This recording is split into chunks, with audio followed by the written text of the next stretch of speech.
escorted to the stage by the 501st Stormtrooper Legion. These guys flew in all the way from a galaxy far, far away, directly from a galaxy far, far away. Dallas Dickinson, ladies and gentlemen, Director of Production at Bioware. Dallas, thank you so much for being here, sir. Pleasure to be here, guys. Really appreciate it. We are very excited about this game. I don't think that needs to be said. But for those people out there who haven't seen it before, don't know what universe, what time period it takes place in, maybe give people a little primer. Sure. So, Star Wars: The Old Republic is a massively multiplayer online role-playing game. It's set about 3,000 years before the movies and about 300 years after the events of the original Knights of the Old Republic. So it's sort of a galactic Cold War that's going on right now with the Sith Empire and the Republic eyeing each other very warily. Okay, now Dallas, let's talk a little bit about that particular time period. Obviously, we're very familiar with the time period in the movies. We're also very familiar with the time period set in the Old Republic game. Yeah. But you've got, thousands of years of stuff you could draw from here. Why pick this particular time period? Well, it's exactly that we're separated from the movies, which everybody knows, everybody loves, but we can allude to them. We're separated from the Knights of the Old Republic era, but we can wrap some things up and allude to those events. But we have a tremendous amount of flexibility in what we can do with the stories, with the characters.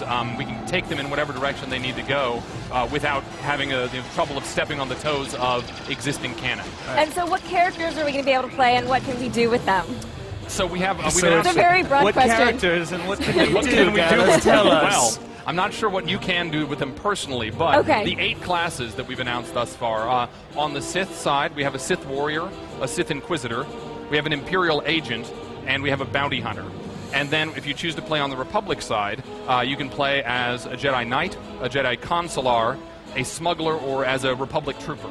Okay. And we are going to get, we'll get a little bit more into the characters in a little bit, but we should talk about how you get around this universe and how you can travel in a galaxy. Well, I'm glad you asked me that question. Well, it's as if we had it in a card or a teleprompter. I can't believe that you would do such a thing, but yes. One of the things we're announcing here at E3 this year is that every player in the game gets their own personal starship. Wow. I feel a little bit like Oprah. You get a starship, and you get a starship. Everybody look under their seats. Exactly. You have There's a key. starship under your seat right now. You're going to have to pay taxes on it, though. Sorry. Right, so whatever. if you played Bioware games in the past, if you played most recently Mass Effect, but if you played the original Knights of the Old Republic and you remember the Ebon Hawk, that's how the starship is going to work in our game. It's your base of operations. Okay, I think this speaks a lot to what you guys said about trying to make it as big a game as possible. You're not just confined to one world. You want people to travel, but you also want that travel to be an integral part of the gameplay experience as well. Exactly. We want you to be using that as the place where you go back after adventuring, after taking on a planet, and also the place where you interact with your companions. Again, if you played the Bioware games, you know that there's a lot of important interaction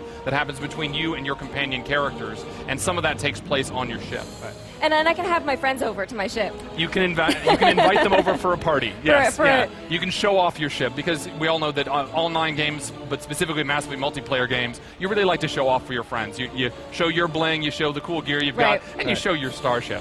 Yeah, typically my friends don't want to see the bling I get in MMOs, but that's maybe just the people that I roll Your with. MMO friends do. Exactly. How do I shape my character in the game? So we always make sure that there are a lot of choices that you can make in a Bioware game, and so you get to shape your character not just in the story, the decisions you make when you're talking with all of these NPCs in the game, but also the way you customize your combat.